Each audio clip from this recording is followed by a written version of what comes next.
पद्धतीने थांबवण्याचा विचार आहे, हे निवृत्तीचे संकेत नाहीत? हो, ऐक ना, 8 वेळा वेगवेगळ्या निवडणुका जिंकल्यानंतर आता थांबावं असं वाटतं. हा माझं वैयक्तिक मत झालं. हे कोणावर नाराजी किंवा कोणी मला निवृत्त व्हायला सांगितलं?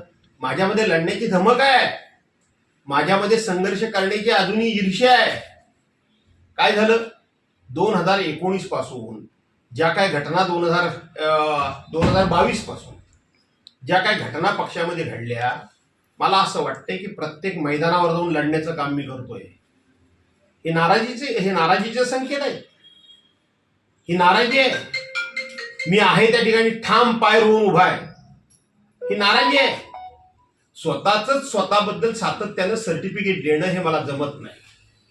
आधी करतो आणि नंतर सांगतो मी हे करणार आहे, मी ते करणार आहे, मी हे करणार आहे, असलं काही करत नाही. आणि आता असलं कोणी बोलूही नाही. नियतीच्या मनामध्ये किंवा नियतीच्या पोटामध्ये उद्या काय दडलंय हे कोणाला सांगता येत नाही. त्यामुळं आधी केले मग सांगितले. आज मी जिल्हा परिषद, पंचायत समिती आणि नगरपालिकेच्या निवडणुकीची जबाबदारी मी स्वतःहून अंगावर घ्यायचा निर्णय घेतोय.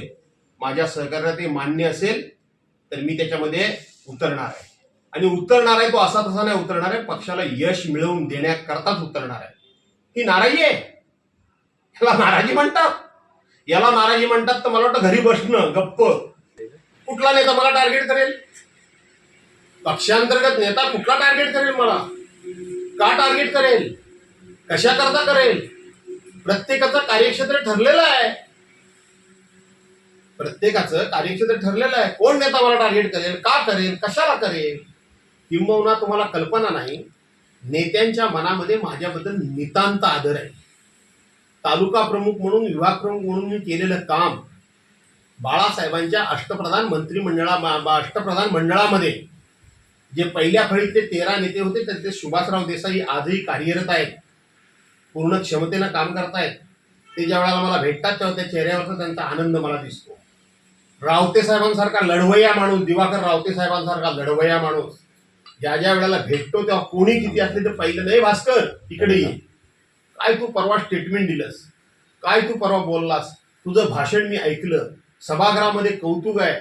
हे कौतुक करणारे लोक माहीत. कोण माझा द्वेष करणार? कोण करणार कोण? आणि दुसरी गोष्ट, माझा द्वेष कोणी करतच नाही. करत असेल तर त्याला मी किती किंमत देणार, किती द्यावी असं तुमचं म्हणणं आहे? शेवटी मी काय आहे हे त्यांना माहिती आहे आणि ते काय ते मला माहिती आहे. पण माझा कोणी द्वेषी करत नाही आणि मला कोणी कुठला पक्षाचा नेता त्रासही देत नाही आणि द्यायच्या भानगडीत पडू पण नाही. हे पण सांगून टाकतो पुढचं. आता हे पुढचं बोलायला नको. टाइम्स डिजिटलला लाईक करा, शेअर करा, सबस्क्राईब करा आणि बेल आयकॉन दाबायला विसरू नका. Times digital.